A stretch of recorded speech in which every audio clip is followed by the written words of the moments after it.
This is Constant Elevation, the show for rising Air Force and community leaders who seek to define the future. Learn powerful work and life tactics to tackle any challenge. I'm your host, Gabriel Gabrock Avila. Let's go.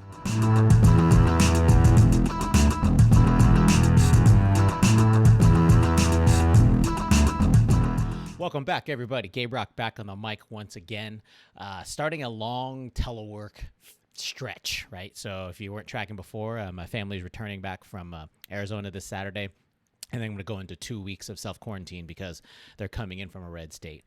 And so kind of realize how much this is going to be a struggle for me, because it's not the thing of them coming back. It's the idea of when I'm at home, there's only so much like brain capacity that I have. A lot of times for me, the best way to do it when I'm at work is I have to walk around and go talk to people and kind of get my thoughts out. I'm a huge whiteboard kind of guy. And so when I'm stuck in the house and I'm not talking to anybody, I'm emailing and I can chat, but that's not the same as regular human interaction.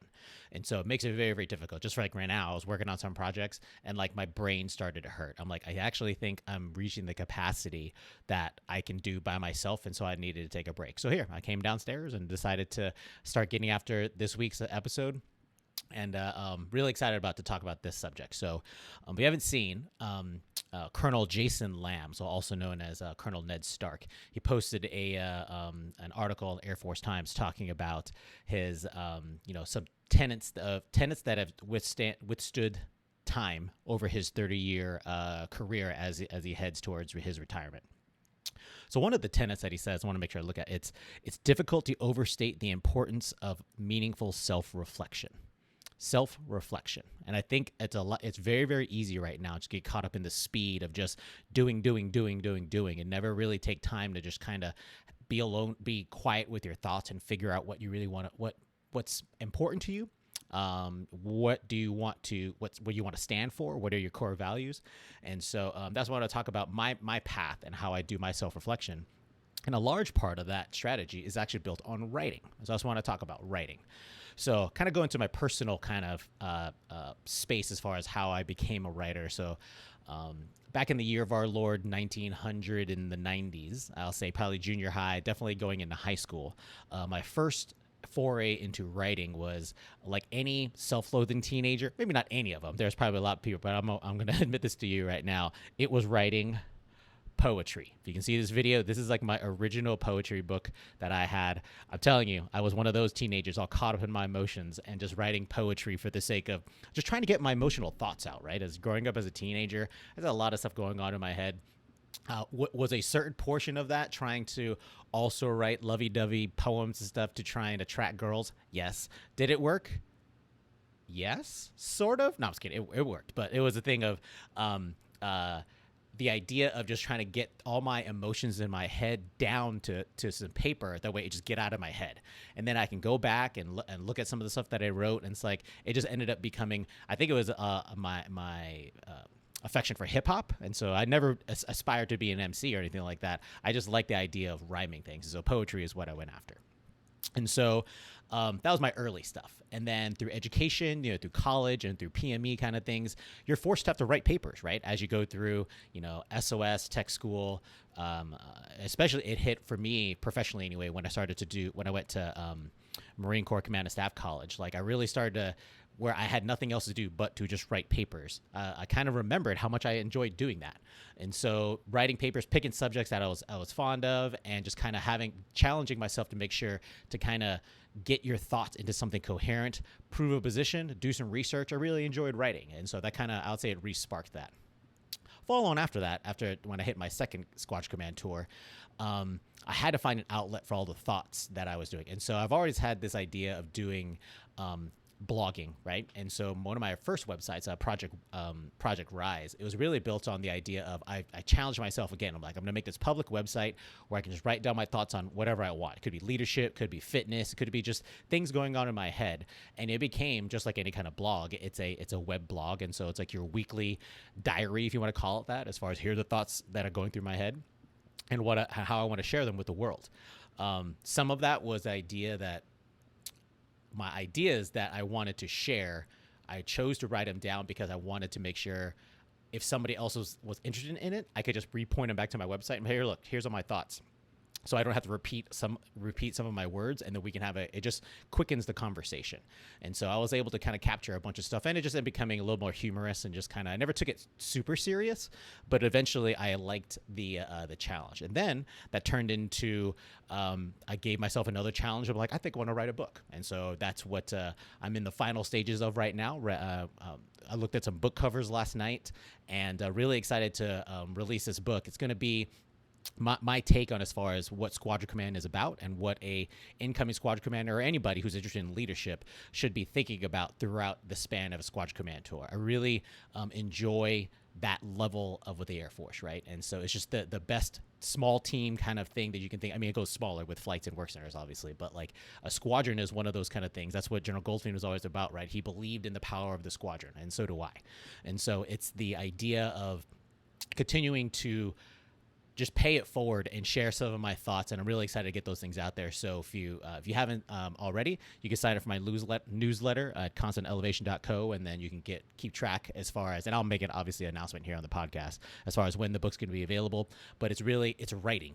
It took me a long time. It took me like a year to constantly going over, more than a year actually, to kind of go over my material. And I did a lot of self-reflection. Some of the stuff I had to add words. I was like, ooh, I wasn't sure how I didn't properly capture this, or I was really, thinking back to my Squadron Command tour. What did my editor really challenge me? Like, what were you feeling at this point? What were you feeling at that point? And it took me a while to get those words down. And so very, very proud of the work that's being finished up right now. And so all of those kind of personal writing things is where it helped me develop my program for self-reflection. So writing still continues to do that as well. Another thing, I don't think I brought it with me, but I'm a huge fan of bullet journaling. And so I use a modified version of bullet journaling, just kind of write down everything that goes on in my life. It's a good task management tool, just kind of making sure family things, coaching things, appointments, whatever it is, I have that singular, and I like that tangible, having a notebook kind of thing. And so, that's another version of how my personal kind of writing things. And so definitely use those techniques. I highly recommend even just for your personal growth, self-reflection, writing these down. Don't overthink it. You can make like a daily journal and figure out ways to challenge yourself as far as I don't claim myself to be a really, really good writer. I just write because I like sharing my stories and I like writing. And so it's a really good method for self-reflection. I also think that professionally now, the idea of self-reflection when you write things is very, very important. And so especially as an officer, I've found out that like my biggest role as an officer, as a leader, is really being a translator, right? Because we're always working for somebody, right? And so the idea of all the work and everything that's coming from whatever it happens to be your team, needs to be translated up the chain of command. And it's your job as a leader, it's your job as an officer to make sure that message doesn't get lost. And so that goes into several things that are written form. You can talk about like a position paper. You can say an email, any sort of written word form thing, and to include visual stuff like PowerPoint slide decks and all that stuff. There's an art and science as far as as you develop these products, and the written word, how that translates to, you should have some self-reflection, because you should be sitting there looking at it and be like, does this make sense? And and the only way you're going to get better at it, to be honest, is keep on doing it over and over and over and over and over. And then the self-reflection part is at the end of the day, as far as like, did you win that argument? Did you get that decision that you wanted to? Did you kind of make a mistake and all of a sudden now you got double tapped with a different kind of project, something like that? Those are things that you should be self-reflecting on, because you fucked up or you did it correctly, one of the two. And so, but they're both growth opportunities. They're things that like, hey, so you can go back to the team like, look, this method worked really, really well. So you're making sure you kind of look at it, see how you can tweak it a little bit better, but like, let's keep this in the toolbox and make sure that we pull it out when we need to. And so if you're so busy just kind of doing things without taking a couple minutes or the appropriate amount of time to kind of reflect as far as what is the work that you're doing, just kind of taking a pause, take a 5-minute break, walk away, come back, kind of look at your words and really be like, how am I being very distinct and succinct as far as the words that I'm trying to use and really delivering that message. And I think I've grown to this point where I thoroughly enjoy just writing, because it does offer both personal and professional growth for me. And I really, really think that everybody else can leverage those things too. So that's what I want to talk about this week, as far as the idea of how writing is not that hard. Really so here's the kind of things I want to do in order to improve. I'm still going to, can't stop, won't stop. I'm still going to continue to write. So that's the first thing, continue to write. I have to write every single day in my bullet journal. So that's either crossing out tasks or writing down things I don't want to think about. I offload a lot of stuff of my creative ideas and professional ideas there. That way I keep track of it, because at the end, at the end of the day or the next day, when I kind of look back at a couple days prior, I'll go back and look and be like, oh, is this something that really needs to move forward? Maybe I should do this, or maybe I need to do more research on that. But I take the time in the morning with my cup of coffee, looking at my journal, just being like, yeah, these are the things that went on, and these are some of the stuff I need to get after, or I need to they were just there and it's just a memory. It's just part of the journey, and it's okay. But when I go back and look at some of my older stuff, I have all kinds of stuff in my bullet journal. Talk about like family vacations, if I won something and I was really, really proud of something happening at work, I was going through a hard time. All those thoughts are there, and it's important to have them written down. I like writing it down, me personally, but making sure that you can go back and be like, hey, so you got through a lot of difficult things in the past, and so you could probably take on anything that comes at you, and it kind of builds up your confidence. I think the other piece is just being okay with the feedback. As far as, like I said earlier, I don't claim to be the best writer. I just like writing. So for instance, the homie Captain Chris Little, he's the goes by Matcha, and he hosts the whyWeLead.org website. It's a leadership development website. He put a call out there saying for anybody who's interested in writing some leadership articles, he's willing to post them. And so I sent him some stuff, and so I guess he was impressed, and he was immediate. Maybe not immediate, but like the second or third time, he was like, hey, so here's some feedback. You probably want to run this kind of thing through like a program like Grammarly or something like that, because I tend to write the way I talk, which isn't necessarily accurate.